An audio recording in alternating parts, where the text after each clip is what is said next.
खरं तर रेवाला एवढ्यात सासूबाई व्हायचे नव्हते. राहून राहून सारखे तिला वाटत होते, आपण मस्त संपूर्ण घरावर स्वतंत्रपणे राज्य करत आहोत. सगळीकडे आपलंच आधिपत्य आहे. सगळीकडे आपलीच हुकूमशाही चालते. लग्नानंतर अचानक दुसरं कोणीतरी येणार आणि मध्ये मध्ये लुडबुड करणार. वास्तविक पाहता अमितच्या लग्नाचे कोणतेच प्रयोजन किंवा विचार नव्हता. पण एक दिवस पठ्याने अचानक मुलगी समोर उभी केली आणि मग काय वर्षभरातच त्याला बोहल्यावर उभा करावा लागला आणि नाजूक अवनी घरात माप ओलांडून आली. लग्न होताच रेवाने दोघांनाही निक्षून सांगून टाकलं, तुम्हाला दुसरा वेगळा फ्लॅट घेऊन देतो. तिथे तुम्ही तुमचा नवीन राजराणीचा संसार थाटा. पण छे कसलं काय, अमित आणि अवनी दोघेही या गोष्टीला तयार होईनात. मग काय शेवटी तिने कशीबशी मनाची तयारी केली आणि सासूच्या भूमिकेत शिरली. तेही बिचारी सून आपल्या आईबाबांचं घर सोडून इथे आली आहे. त्यांची कमी तिला जाणवून द्यायची नाही आणि सुनेला मुलीसारखंच समजायचे, म्हणजे ती आपोआप सर्वांमध्ये या घरामध्ये सामावली जाईल या विचारानेच. पण जसा जसा काळ पुढे सरकत गेला आणि हळूहळू तिच्या लक्षात आले की सासू होणे म्हणजे देखील एक प्रकारचं दिव्यच आहे. सर्वप्रथम तर मुलगी मानणे म्हणजे काय हे आधी शिकायला पाहिजे. आणि हे काय तितकी सहज सोपी गोष्ट नाही.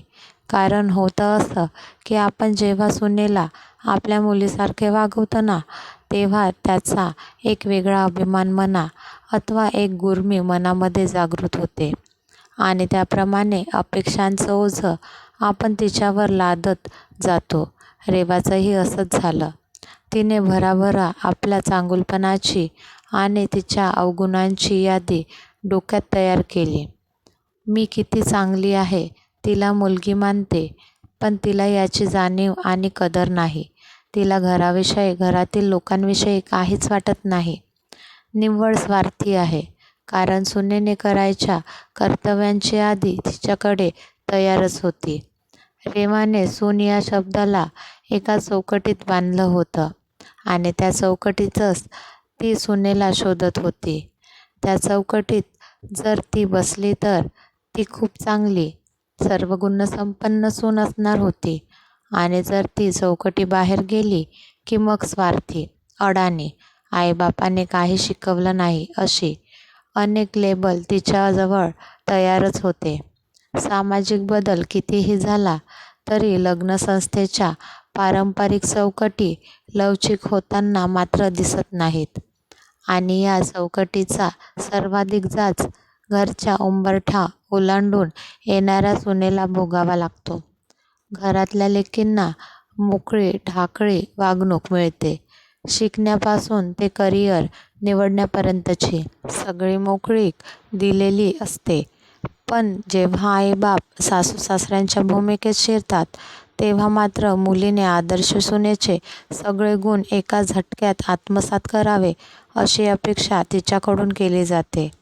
पण हळूहळू रेवाला समजलं की जोपर्यंत सुनेची चौकट ही आपल्या लेकीच्या चौकटीसारखी सुंदर आणि सुबक आपण बनवत नाही, तोपर्यंत ती सुनेची लेक बनू शकणार नाही.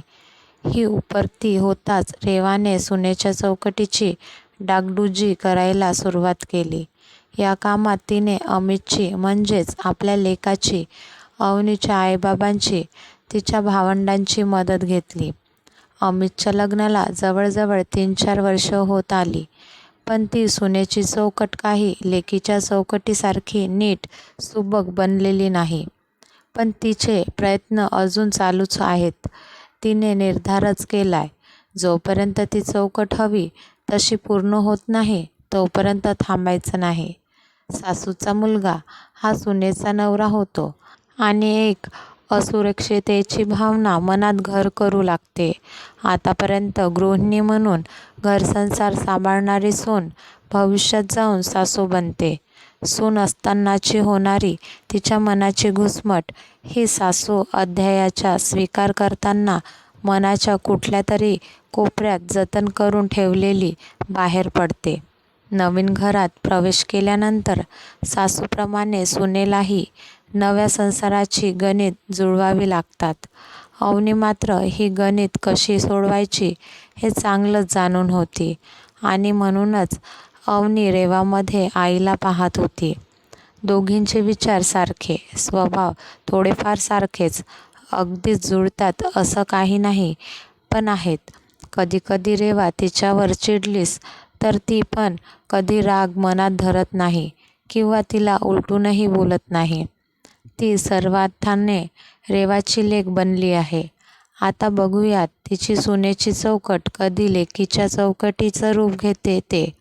ही कथा आवडली असल्यास लाईक करा, शेअर करा आणि सबस्क्राईब करा. धन्यवाद.